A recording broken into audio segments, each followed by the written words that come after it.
Hey guys, Steve Simpson here. Hope you guys are off to a great 2015. Wanted to talk real quickly about home inspections. Now, when you're buying a home, one thing I always recommend is to get a home inspection done before you close. Home inspection will tell you pretty much everything that's right and wrong about the house. Now, if you get an inspection report, which is what you'll get from the inspector after the inspection has been done, you'll notice it's very large, it's very detailed. Sometimes they'll cover very small minutia, like there's a nick on your baseboard, there's a small speckle of paint on the mirror somewhere.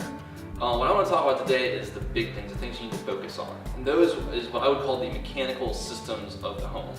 That being your roof, your HVAC system, your air conditioning, your exterior and interior paint, your plumbing, and your electric. These are the items that, from the mechanic standpoint of the home, are going to keep the home in good working order, and also they happen to be the most expensive, parts of the house.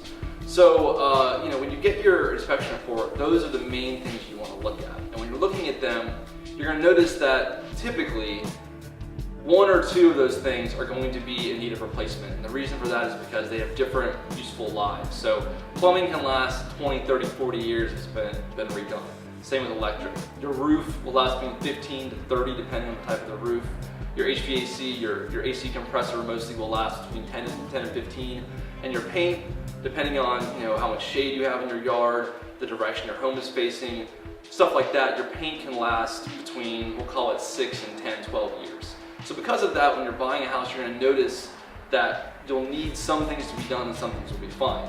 What I would suggest is take a look at those, your needs, if you will, of the major needs before you buy the property, and try to figure out what that's going to cost you 2, 3, 5 years down the road before you buy, and use that as a good negotiating thing. You might say in my inspection report, the HVAC looks good, the roof looks okay, but the exterior paint's really, really bad. And if I don't replace it, I don't paint it pretty soon, I'm gonna start getting water intrusion, other bad things happen on the property, and go to your seller and say, hey, Mr. Seller, this house needs to get painted. That's gonna cost me $3,000. I'd like to get $3,000 off the price of the home.